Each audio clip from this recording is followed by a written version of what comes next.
I was about 7 years old, and we had a family get-together at my grandparents' house, and one of my uncles was an inventor for Bell Labs, an extremely successful inventor. Sweet dreams, little friends. And now for the Mandarin. First, I better check my energy gauge.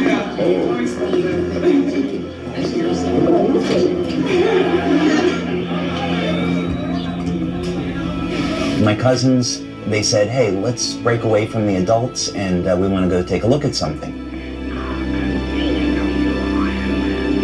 Brace yourself within my grasp.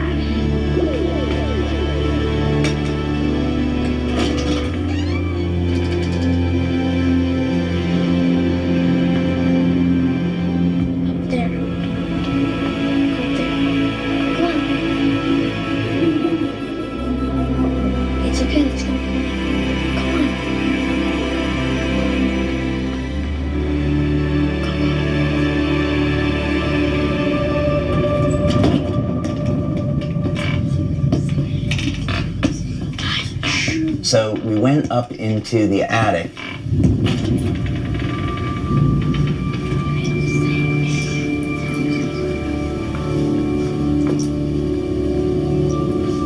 Being in that environment, something started to really resonate with me. I just thought this was the coolest thing.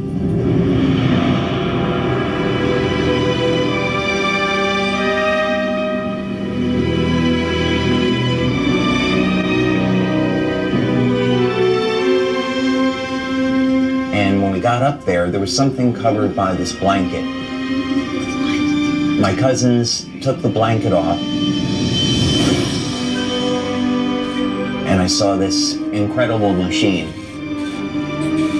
It had all of these tubes, electronic controls, dials, and I was immediately fascinated.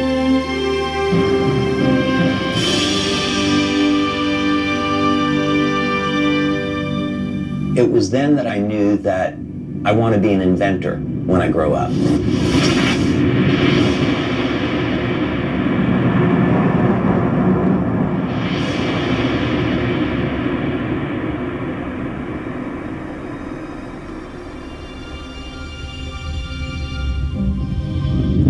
My name is David Schmidt. I am a husband, father, inventor, and the CEO and founder of LifeWave.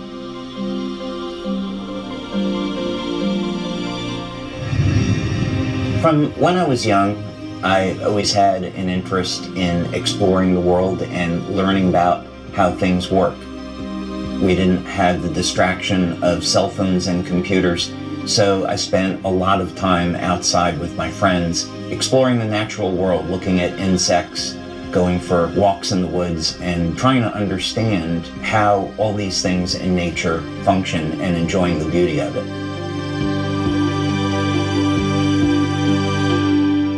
So we've asked science to tell us who we are.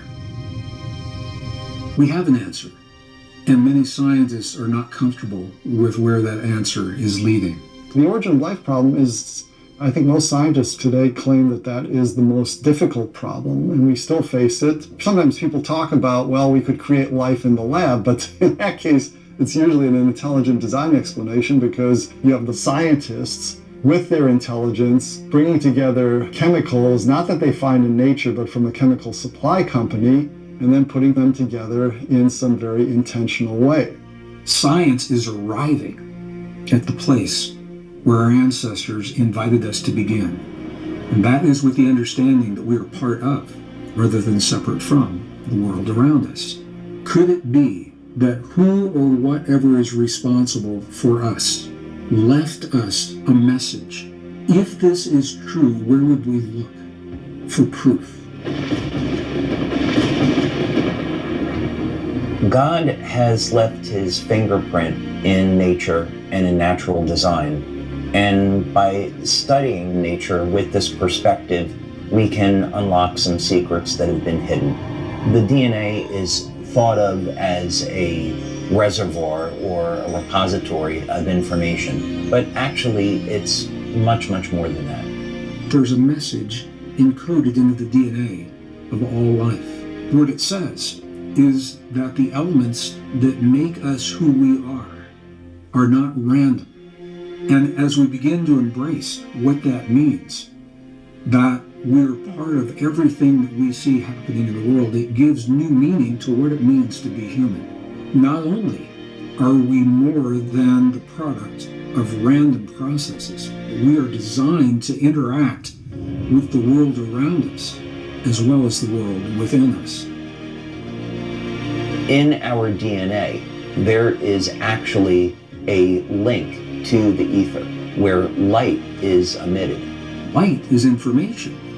We are constantly receiving information and transmitting information into the world around us, into the field around us. Light, as it turns out, is the primary control mechanism for everything else that happens in the body.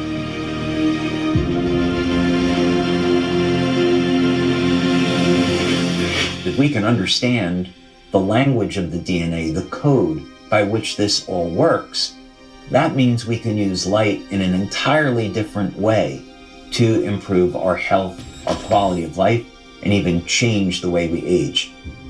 What if we could have an external electromagnetic field that would essentially reset the stem cells that are already in our bodies and get them to function like younger, healthier cells? What if we could embed wavelengths of light into water that would trigger the regenerative mechanisms and cause people to heal at a rate as when they were younger?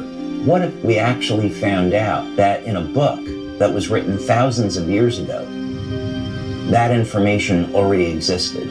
The first sentence of the book of Genesis is about, in the beginning, how God created the heavens and the earth.